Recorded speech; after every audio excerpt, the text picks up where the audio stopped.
बिहार में आज चौथे चरण का मतदान जारी है। चौथे चरण में 7 जिलों की 55 विधानसभा सीटों के लिए वोट डाले जा रहे हैं। सुबह 10 बजे तक 18.97% वोट पड़ चुके थे। वहीं पश्चिमी चंपारण, पूर्वी चंपारण, शिवहर, सीतामढ़ी, मुजफ्फरपुर, गोपालगंज और सिवान में लोग अपने मताधिकार का इस्तेमाल कर रहे हैं। शिवहर में हालांकि बूथ नंबर 50 पर कुछ उपद्रवियों ने गड़बड़ी फैलाने की कोशिश की तो यहां तैनात एसएसबी ने लाठीचार्ज किया। इसके बाद प्रशासन ने पुरनहिया के बूथ पर रात 8 बजे तक मतदान कराने का फैसला किया है। युवाओं में वोटिंग को लेकर खास तौर पर जोश दिखाई दे रहा है। अलग अलग तस्वीरें आपको इन अलग अलग इलाकों से इस वक्त हम दिखा रहे हैं। चौथे चरण का मतदान, 55 सीटों पर वोटिंग। और इस चुनाव में युवाओं की दिलचस्पी पर खास जोर रहा है। विकास, रोजगार, शिक्षा। सीतामढ़ी के कुछ युवाओं से हमारे संवाददाता मनोज लोईवाल ने बात की। कहते हैं राजा जनक ने जब हल चलाया था तो जानकी निकली थी। मैं इस समय हूँ सीतामढ़ी इलाके में। ये वो इलाका है जिसे सीता जी की वजह से जाना जाता है क्योंकि यहीं उनका जन्म हुआ था। लिहाजा हमने ये बैलगाड़ी चुनी है जिसे यहाँ के लोग महादेव रथ भी कहते हैं, सिर्फ इसलिए क्योंकि वे सम्मान देते हैं। लेकिन क्या जनता को उनका सम्मान मिला है? बात करते हैं कुछ लोगों से। क्या आपको लगता है कि जनता को उनका सम्मान मिला है? बात जब सीतामढ़ी की होती है तब।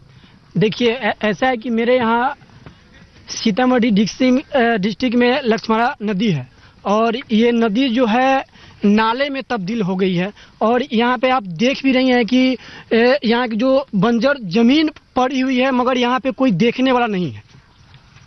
लेकिन जब बात पर्यटन की होती है तो बहुत पीछे रह जाता है। भले ही सीतामढ़ी को सम्मान दिया गया हो कि सीता जी का यहाँ पर जन्म हुआ था, यहीं पर वो ये हुई थी। हाँ, आपको बता दें कि सीतामढ़ी जगह ऐसा है जो विश्वविख्यात है और सीतामढ़ी के हमारे यहाँ से सीतामढ़ी में पर्यटन मंत्री भी रह चुके हैं जो चाहते अगर तो सीतामढ़ी जानकी मंदिर और पुनौरा धाम का बढ़िया से विकास कर सकते थे, लेकिन उन्होंने किया ऐसा नहीं और आज तक वो वैसे की वैसे ही पड़ी रह गई और हम लोगों को इससे कुछ रोजगार भी मिल जाता। लेकिन जब बात लड़कियों की होती है, महिलाओं की होती है तो क्या क्या मुद्दे हो जाते हैं? सबसे बड़ी मुद्दा होती है कि प्रोटेक्शन जो नहीं है, सुरक्षा नहीं है लड़कियों के लिए, चाहे महिलाएं हो या लड़कियां हो। कि कॉलेज जाने के टाइम में एक तो कॉलेज नहीं है उस व्यवस्था की जो हम अच्छे से पढ़ाई कर पाएं, और दूसरी बात जाने आने में सबसे बड़ी प्रॉब्लम होती है कि हम लोग कॉलेज में नहीं रह के पढ़ पाते हैं। अगर सरकार की तरफ से हॉस्टल की व्यवस्था हो तो सही में सुंदर है।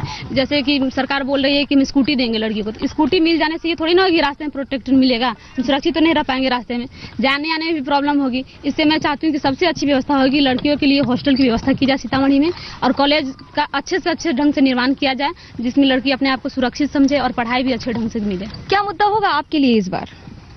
मैं यही कहना चाहूँगी सरकार को हम लड़कियों की सुरक्षा की जाए और हमें कि हम घर से निकले तो हमें ये नहीं महसूस हो कि हम सुरक्षित नहीं हैं, हमें सुरक्षा दिया जाए। मैं यही कहना चाहूँगी। सुरक्षा बड़ा मुद्दा है महिलाओं के लिए। निकलना मुश्किल हो जाता है घर से। लड़कियों को जब निकलते हैं तो कहते हैं कि लड़के छेड़ देते हैं, दिक्कतें आती हैं। कैसे तरक्की करेगा सीतामढ़ी? 7 चुनाव, इस बार 8 चुनाव यहाँ पर ये है कि क्षेत्र हैं, तो क्या रहेगा इस बार आपके लिए मुद्दा? युवाओं के लिए क्या रोजगार है मुद्दा? मैं एक ही चीज़ कहना चाहूँगा, यहाँ पे मैं बीटेक किया हूँ, मैं इंजीनियरिंग इलेक्ट्रिकल इंजीनियरिंग से बीटेक किया हूँ। यहाँ पे ऐसा मतलब हाई स्कूल भी नहीं है कि नज़दीक में कि बच्चे यहाँ से जा सके, और लड़कियाँ की तो दूर की बात, लड़कियाँ जा ही नहीं सकती है, और कॉलेज तो यहाँ है ही नहीं, और कॉलेज नहीं होने के कारण यहाँ लड़कियाँ दूर नहीं जा सकती है, अच्छे स्तर की पढ़ाई नहीं कर पाती है, या फिर अच्छे क्वालिफिकेशन की बात किया जाए कि मतलब एक होता है कि +2 की बात हो और मतलब इंजीनियरिंग करना चाहे, मेडिकल करना चाहे, तो वैसी लड़कियाँ वैसे लड़के नहीं कर पाते, वैसे उस तरह का यहाँ पे सुविधा नहीं दिया गया है। ये थे लोग जो बता रहे हैं कि इस बार मुद्दे तो बहुत हैं, दावे बहुत हैं, वादे बहुत हैं, लेकिन जब बात जनता की आती है तो इस बार सही बटन पर ही दबाकर वो ये साबित कर देंगे कि आखिरकार उनका नेता कौन होगा। लेकिन ये भी सबसे बड़ी बात है कि सीतामढ़ी को क्या उसका दर्जा मिलेगा या नहीं। कैमरामैन चित्रभानु पाठक के साथ मनोज लोईवाल, सीतामढ़ी आज तक। तो क्या है लोगों की उम्मीदें और ग्राउंड जीरो से युवाओं के क्या सपने हैं, इस पर रिपोर्ट आप मनोज लोईवाल की देख रहे थे। और लेकिन इस वक्त क्या कुछ चुनाव में चल रहा है, इस पर और जानकारी देने के लिए हमारे साथ मेरे संवाददाता मोतिहारी से सुजीत झा जुड़ गए हैं। सुजीत, मोतिहारी सीट की अगर बात करें तो यहाँ पर मुख्य लड़ाई आरजेडी के विनोद श्रीवास्तव और साथ ही बीजेपी के प्रमोद कुमार के बीच है, लेकिन किस तरह का उत्साह आप देख रहे हैं? क्या मतदाता निकलकर सामने आ रहे हैं और क्या वोटिंग प्रतिशत बढ़ रहा है यहाँ पर?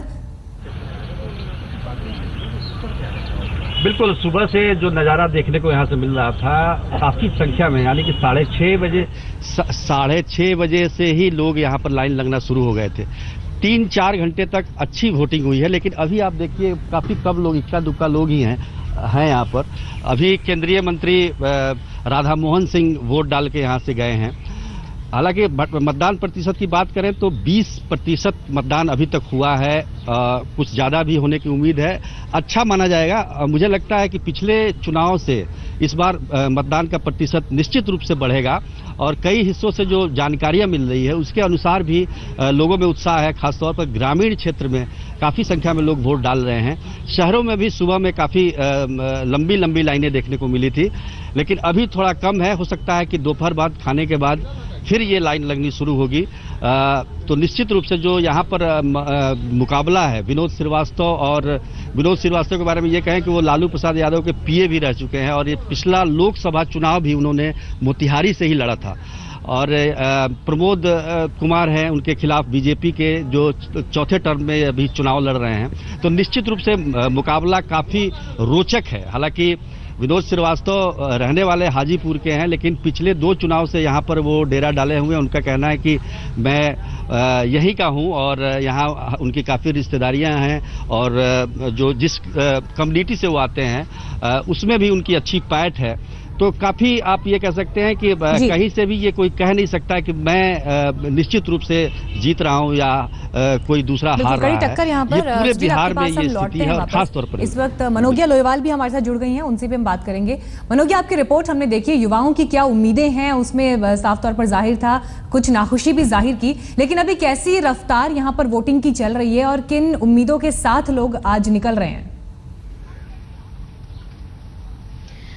करीब सुबह 1 दर्जन बूथों पर दिक्कतें थी ईवीएम, जिन पर कुछ पर सुचारू रूप से चालू हो गया है, लेकिन सबसे ज्यादा दिक्कत थी शिवहर के और इसमें पुनैया में, जहां पर 50 नंबर बूथ पर पहले तो सुबह 2-3 घंटे तक पोलिंग नहीं हुई, प्रॉब्लम होती रही। फिर लाठीचार्ज हुआ एसएसबी के जवानों द्वारा और उसके बाद एक अनप्रेसिडेंटेड डिसीजन लिया गया है जो यहाँ के जिला अधिकारी ने लिया है कि वो अभी पोलिंग कंटिन्यू रखेंगे और रात को 8 बजे तक, तो जो सुबह का जो 3 घंटा नहीं हुआ है पोलिंग रद्द होने के बाद दोबारा 10 बजे 10:30 बजे के आसपास से पोलिंग शुरू की गई है और ये मतदान चलता रहेगा रात को 8 बजे तक, क्योंकि ये दोबारा रिपोलिंग न करानी पड़े किसी और दिन, ये फैसला लिया गया है। तो ये अनप्रेसिडेंटेड डिसीजन रहा है इस चुनाव में। लेकिन इसके अलावा अगर बात करें राजनीति की, तो फिलहाल ये कहना गलत नहीं होगा कि कोई भी मतदाता ये बताने को तैयार नहीं है कि उसका रुझान किस तरफ है।